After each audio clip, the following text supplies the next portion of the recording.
Hey everyone, welcome to Weekly Current Affairs by Lexis Tutorials. This video is a part of our weekly current affairs series aimed at cracking competitive exams.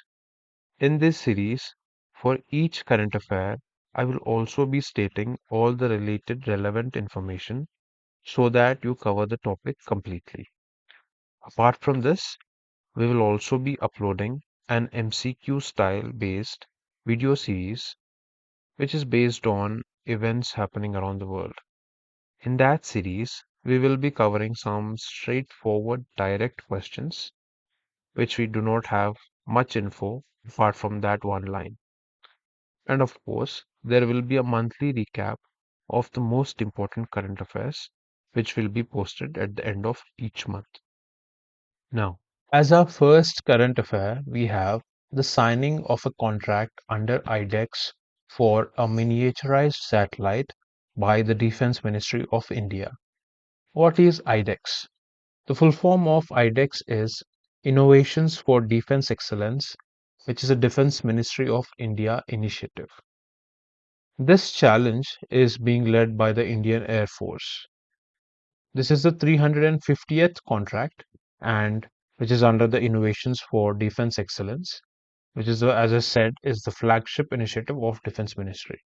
The 350th contract is signed with Space Pixel Technologies for the design and development of a miniaturized satellite which is capable of carrying electro-optical, infrared, synthetic aperture radar, and hyperspectral payloads up to 150 kgs. Established by the DIO under the Department of Defense Production, IDEX has so far launched 11 editions of the Defense India Startup Technology, and recently it unveiled the Aditi scheme, which stands for Acing Development of Innovative Technologies with IDEX. This scheme is to promote innovations in critical and strategic defense technologies.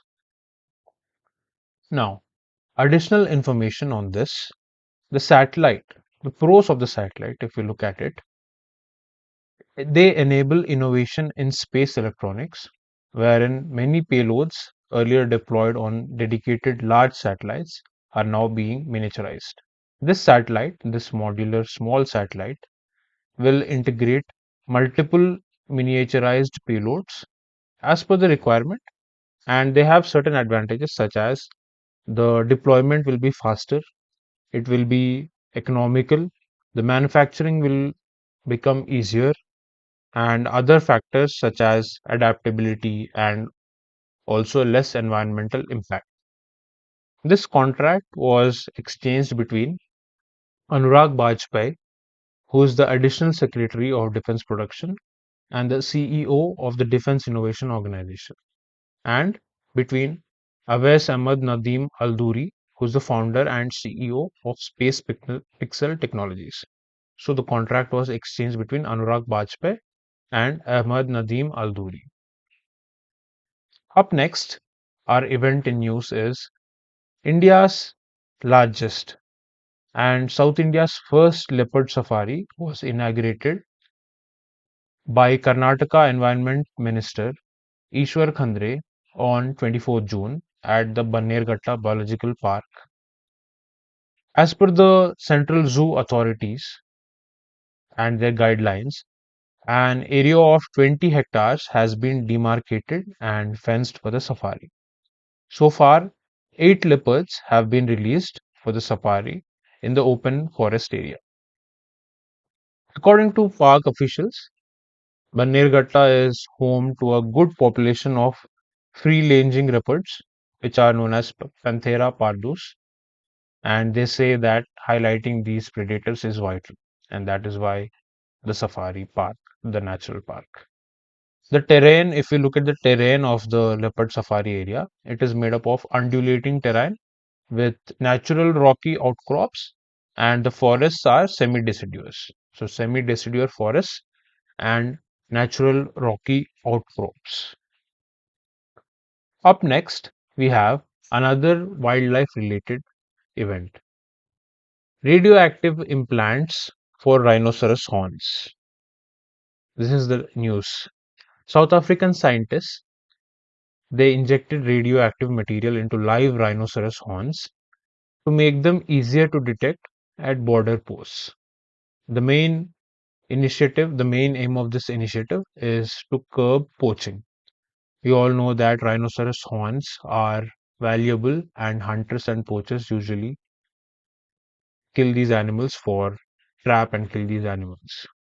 James Larkin, who's the director of the university or at the Witwatersrand's Radiation and Health Physics Unit, said that they put two tiny little radioactive chips in the horn and they administered the radioisotopes on one of the rhinoceros horns.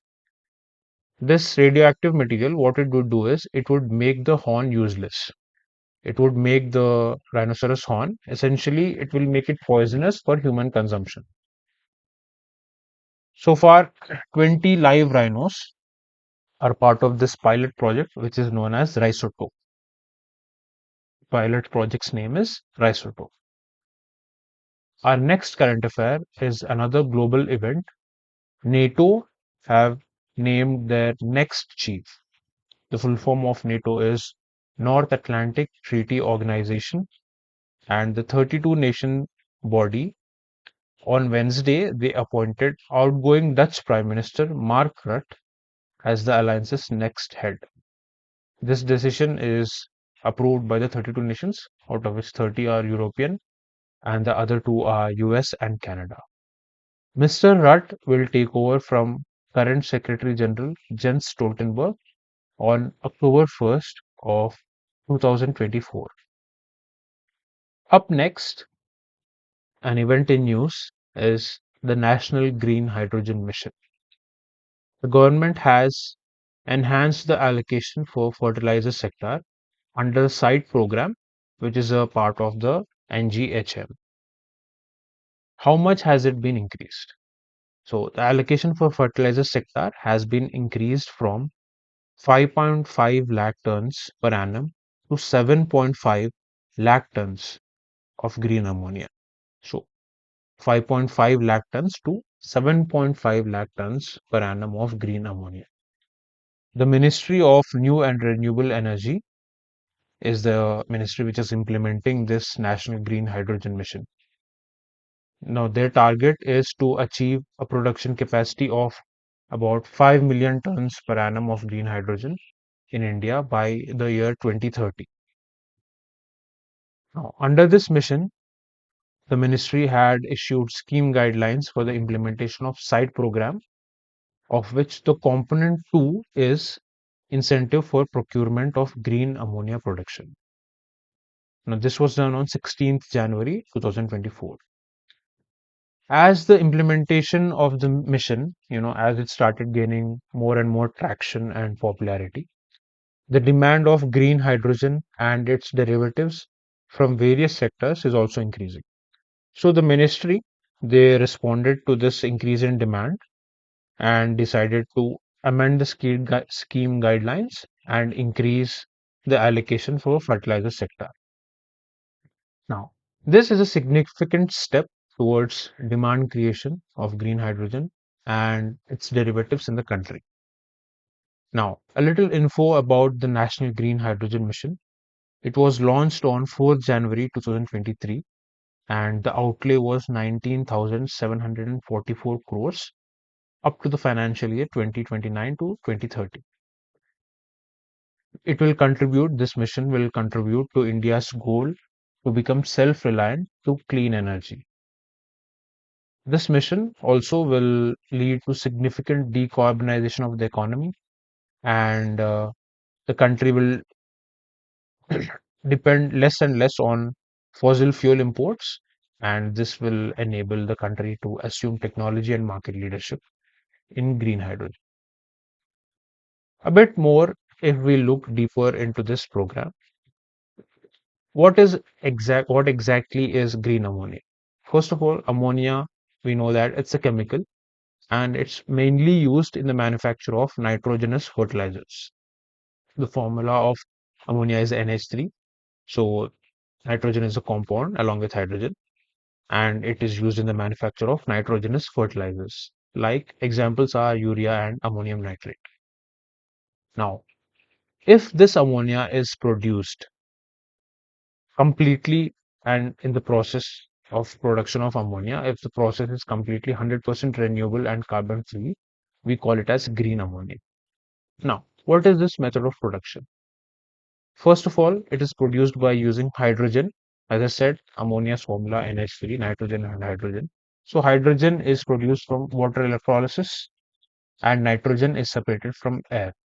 Then these are fed into Haber's process. All of this process is powered by sustainable electricity. So, as I said, green ammonia production, it completely makes use of renewable energy sources such as hydroelectric, solar, and wind turbines. And finally, in the Haber's process, hydrogen and nitrogen are reacted together to produce ammonia. Now, if we see the uses of this, first of all, ammonia is very easily stored in bulk as a liquid, and we do not need high pressures to store it. So, this makes it an ideal chemical store for renewable energy. Apart from this, it's a zero carbon fuel, meaning that if we burn ammonia in an engine or if we use it in a fuel cell to produce electricity, the only byproducts are water and nitrogen. So when we use ammonia, the only byproducts are water and nitrogen. Now, the significance of green ammonia, it's that it is intended to be used in the production of carbon neutral fertilizer products, which will decarbonize the food value chain, and also it has potential as a future neutral shipping fuel. So green ammonia is crucial to tackling the existential challenges of producing enough food to feed a growing global population and generating carbon dioxide free energy. Now, we saw this National Green Hydrogen Mission. There are certain other initiatives in our country which are similar to this, and these missions which are related to renewable energy are, I will give a few examples. Jawaharlal Nehru National Solar Mission, International Solar Alliance, PM Kusum Yojana, National Wind Solar Hybrid Policy, and Rooftop Solar Scheme. Up next, we have our next event in news, something similar to National Green Hydrogen Mission. That was at the national level. The next news is at the global level. World Bank has approved $1.5 billion loan to support India's green hydrogen push. This is not the first, but the second round of funding from the World Bank towards India's green energy push. Now, these funds, this $1.5 billion, will be used to promote a market for green hydrogen and increased renewable energy penetration. Apart from this, this amount will also help India expand green hydrogen production and consumption, as well as for a faster development of climate finance. Now, Indian government has set a target for achieving 500 gigawatts of installed renewable energy capacity by year 2030 and a mission of reaching net zero by 2070. Apart from this, the Indian government, as I said before in the previous slide, has also launched the 17,000 crore National Green Hydrogen Mission to promote manufacturing of electrolyzers and green hydrogen. Now, looking deeply, a bit more information about this. The World Bank Country Director for India is August Tuano Kwame. This might be important from a competitive exam perspective. And before I said that this was the second round of funding from World Bank.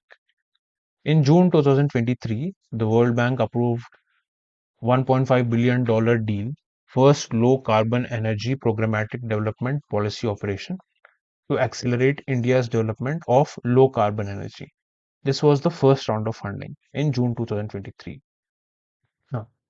The reforms supported by the operation are expected to result in the production of at least 450,000 metric tons of green hydrogen and 1500 megawatts of electrolyzers per year. Now, this is from the financial year, starting from the financial year 2025-26. In addition to this, this will also significantly help to increase renewable energy capacity and support reductions in emissions by 50 million tons per year. Moving on, our next event in news is the announcement of SARC currency swap framework for 2024 to 2027. RBI has recently announced the SARC currency swap, full form of SARC, or it's South Asian Association for Regional Cooperation.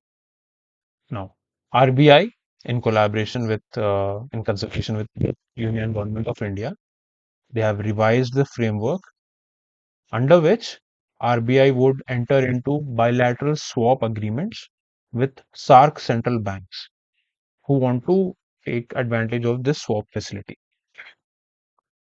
CSA, which is the acronym for Currency Swap Agreement, is what exactly is it? It's basically a contract under which two countries they agree to exchange two currencies at a set rate, at a fixed rate, and then they re-exchange these currencies at an agreed upon rate at a fixed date in the future. Now, under the framework for 2024 to 27, a separate Indian rupee swap window has been introduced with various concessions for swap support for the Indian rupee. Now, the total corpus of the Indian rupee support is 250 billion rupees. However, RBI will also continue to offer swap agreement in US dollars and euro under a separate swap window with an overall corpus of 2 billion US dollars.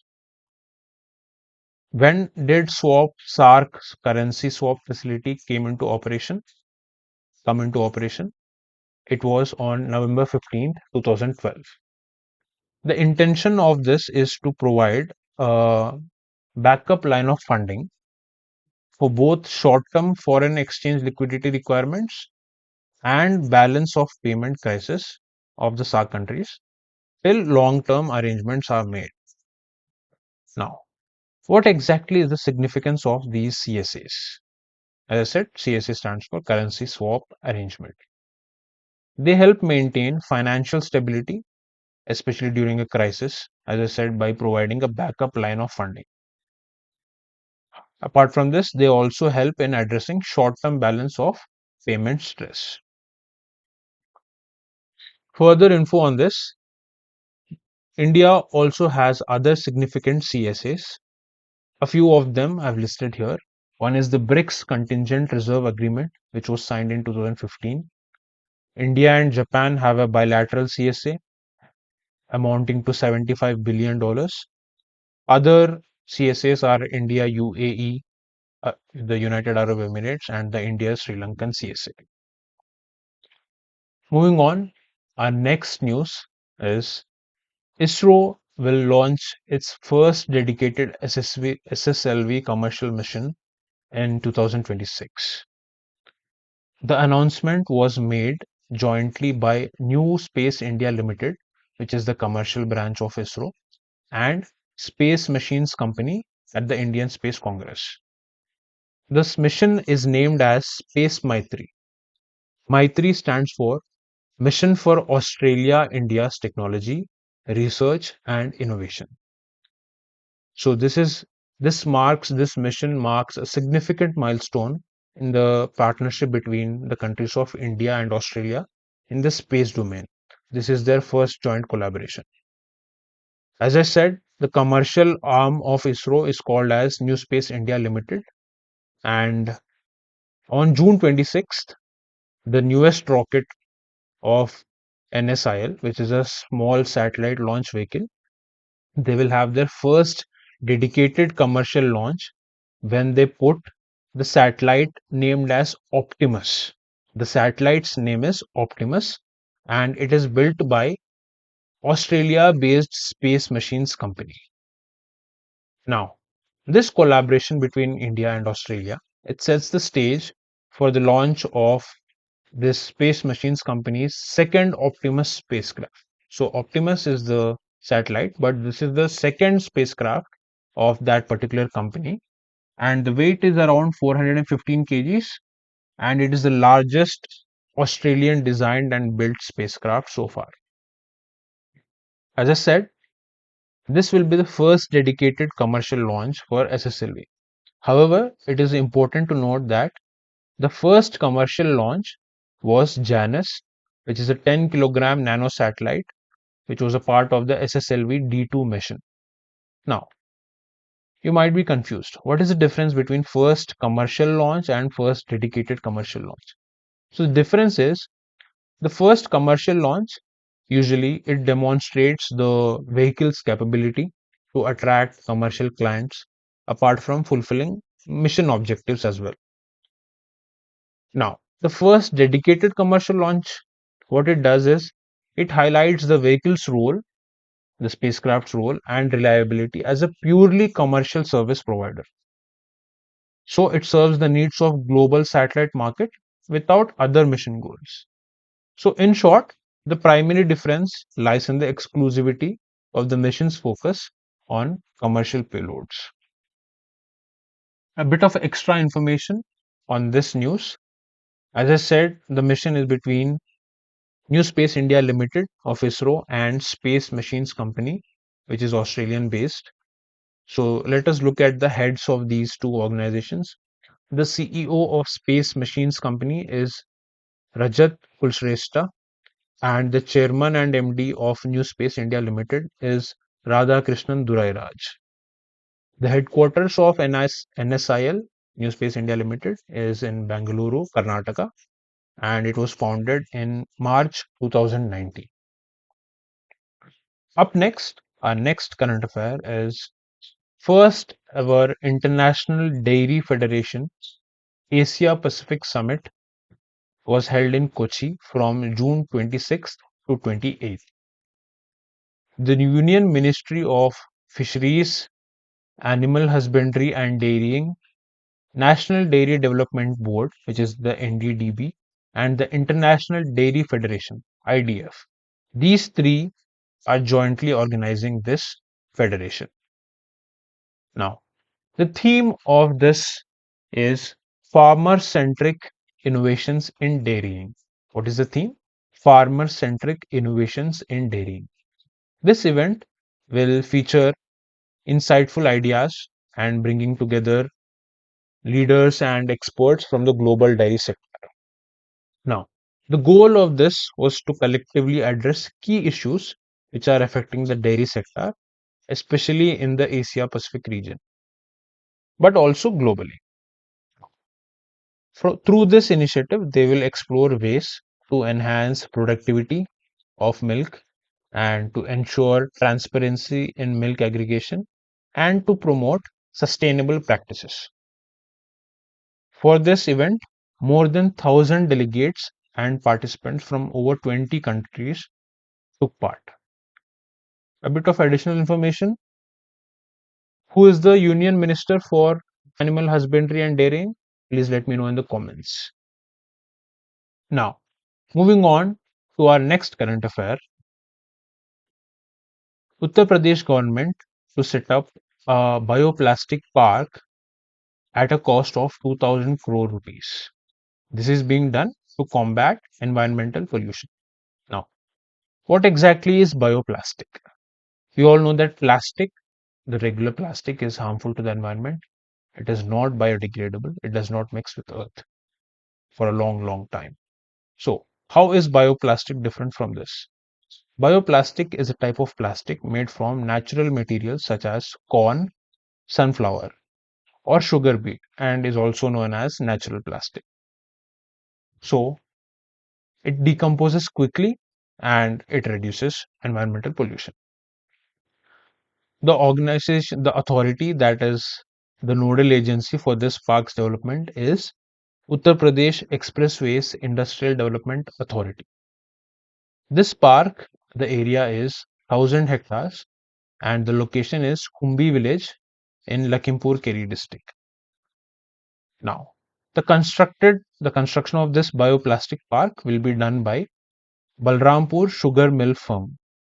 Balrampur Sugar Mill Firm. Now, up next, we have another national event. India's first UNESCO City of Literature was officially announced, and this city is Kozhikode in Kerala. So, on June 23rd, 2024, Kozhikode made history by becoming the first UNESCO City of Literature in India. Now, the date of June 23rd is now officially declared as City of Literature Day by the state government. So, this highlights the city's Kozhikode's rich, rich literary heritage and cultural significance. Kozhikode's literary legacy also includes two Gyanpith Award winners. Now, the designation was initially announced in October 2023 when Kozhikode had earned a place in the literature category of the UNESCO Creative Cities Network. And officially, it was announced as the first UNESCO City of Literature in India on June 23rd. Now, as I said, the designation was initially announced in October 2023 at the UNESCO Creative Cities Network. This was done on October 31st, which is World Cities Day. October 31st, World Cities Day. Now, moving on to our last current affair of the fourth week of June is the Bharatiya Nyaya Sanhita 2023-24. Now, the Bharatiya Nyaya Sanhita comes into effect from July 1st, 2024, meaning effective Monday, this will come into effect. Now, there are three major parts of this which are replacing the old system of justice in India. Let us look at them. Bharatiya Nyaya Sanhita will replace the Indian Penal Code 1860.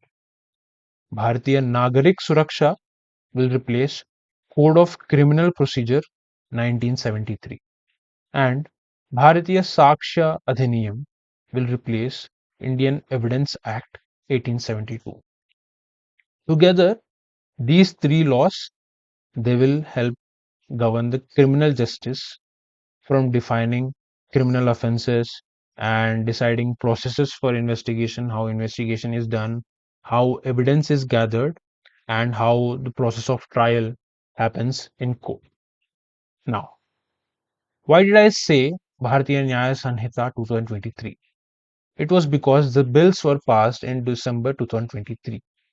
The bill was passed in Lok Sabha on December 20 and in Rajya Sabha on December 21st. What is the reason behind this? What are the reasons behind this changeover? Now, the Indian Penal Code, it continued as a you know old British era housing provision which did not align with the current day evolving modern rights and inclusion based discourse. Now, the Bharatiya Nyaya Sanhita was initially introduced on August 11th, 2023 to replace the Indian Penal Code. It was examined by a standing committee of Home Affairs, but there were some amendments which were recommended by the committee. So, the Bharatiya Nyaya Sanhita, the second version, BNS 2, was introduced on December 12th, 2023, after the earlier bill was withdrawn, which was the August bill. And this amended version, they incorporated certain recommendations from the standing committee. So, the Bharatiya Nyaya Sanhita bill, the second version, BNS 2, was introduced on December 12th, 2023, passed in Lok Sabha on December 20, and passed in Rajya Sabha on December 21st, 2023, and came into effect or comes into effect from July 1st, 2024. Now, let us look at some more facts of this. Now, The Bharatiya Nyaya Samhita (BNS 2) it retains most offences from the Indian Penal Code, and all cases from 00 hours, meaning from 12 a.m. of July 1st, will be registered under the new guidelines. But it is important to know that the Indian Penal Code will also run parallelly along with new laws, as several cases are still pending in courts, and there might be some crimes which took place before July 1st but are reported later. So, all of these will still be registered under the Indian Penal Code. Now, let us look at what are the new additions of this. There is a provision for zero FIR, which can be filed at any police station, irrespective of jurisdiction. Now, we all know that under the current guidelines, this provision is not present. And up next, we have online registration of police complaints and mandatory videography and photography for all crime scenes for all heinous crimes. So, online registration of police complaints and videography is mandatory for all crime scenes for heinous crimes. Now, an important amendment is that sedition is no longer an offense. Instead, it has been replaced by a broader offense for acts endangering the sovereignty, unity, and integrity of India. Now, moving on, let us look at what are the various additions of the Bharatiya Nyaya Samhita and what are the removals from them. Starting, the first addition is that for many cases, for many offenses, the new law has a mandatory minimum sentence. Second, we have the criminalization of fake news. So, if we are publishing false and misleading information and fake news, that can be considered as criminal under the new law. Third, mob lynching. What is mob lynching? Murder by a group of five or more people on grounds of, caste, language, or personal belief or religion will be an offense with a penalty of life imprisonment or death and a fine. Up next, fourth, we have organized crime and terror. Organized crime has been added as an offense, and it includes crimes such as kidnapping, extortion, and cybercrime committed on behalf of a crime syndicate or organization. Petty organized crime is also an offense now. Apart from this, community service is added as a form of punishment. These are the additions in the new Bharatiya Nyaya Samhita, which were not a part of the old Indian Penal Code and old Indian laws. Now, what are the removals? Section 310 of the Indian Penal Code has been completely removed. It deals with thugs, the section of thugs, and certain laws dealing with children are modified and removed to bring gender neutrality. This is in to keep in line with the modern day laws and modern day segments.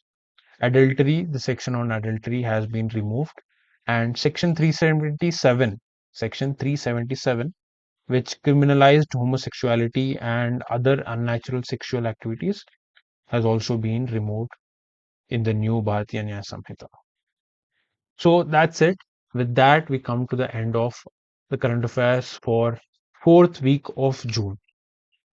Now, if you're visiting our channel for the first time, kindly subscribe if you like the content so that you can get the updates on weekly current affairs. As I said at the beginning of this video, this is the series of weekly current affairs which we post at the end of every week. Now, this current affairs series is specifically aimed to both give information about the particular current affair that is in news and also all the related information related to that particular event so that you do not have to study or search for notes about related topics again. Apart from this, we have another series which is the MCQs based series That series is specifically designed for questions which are made about current affairs, which only have one line direct questions. I mean, like there is not much related information. There is only one line direct questions. We give that as MCQ based questions.